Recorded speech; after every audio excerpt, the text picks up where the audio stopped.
Salut à tous, on se retrouve aujourd'hui pour une nouvelle vidéo de déballage et de présentation.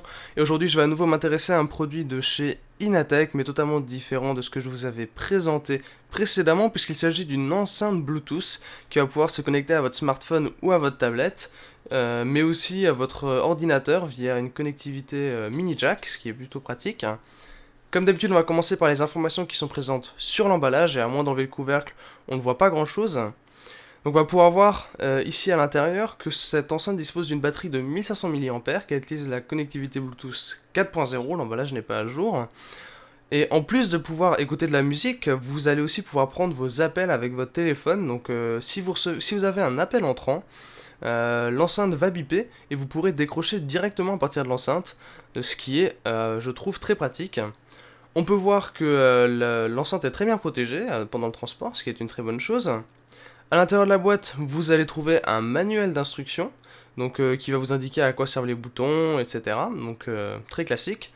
Vous allez avoir votre câble USB vers micro USB qui permettra de le charger. Il n'y a pas d'adaptateur de secteur fourni malheureusement. Donc il faudra soit le brancher à votre ordi, soit à votre adaptateur que vous utilisez déjà pour le téléphone. Vous avez le câble mini jack vers mini jack, ainsi qu'une petite housse de transport, ce qui est une très bonne chose. On va pouvoir sortir l'enceinte de son plastique de protection et vous pouvez voir à quoi elle ressemble. Inatech a choisi un design ressemblant un petit peu à une ruche d'abeilles pour la façade et utilise globalement des formes hexagonales un petit peu partout. L'ensemble dispose d'une surface soft touch qui est très agréable au toucher, la sensation de rigidité et de solidité est présente, on a une très bonne qualité de fabrication, c'est vraiment une très bonne chose. Vous pouvez voir ici comparé à un Wiko à quoi ça peut ressembler. Ici, voilà, vous avez les dimensions, si vous voulez les noter. Il faut savoir que vous avez aussi en bas des pieds antidérapants, ce qui pourra être plutôt pratique si vous voulez le poser. À l'avant, vous allez avoir deux baffles de 1,5 pouces qui permettront d'avoir aussi un petit peu un effet stéréo. Sur le dessus, on va avoir le bouton Bluetooth qui permettra de faire la liaison, qui fait office de play-pause, et deux boutons de volume. Malheureusement, il n'y a pas de bouton pour mettre sur pause ou passer une piste. Vous allez avoir sur le côté un bouton on-off, l'entrée auxiliaire et la prise mini USB. On peut voir aussi qu'il y a une petite lettre de notification à l'avant, ce qui est plutôt pratique.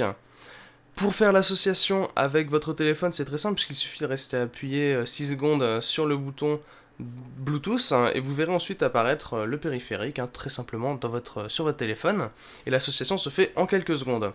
Mais il est temps maintenant de passer un petit peu à la qualité audio de cette enceinte. J'ai fait plusieurs essais avec plusieurs types de musique, etc.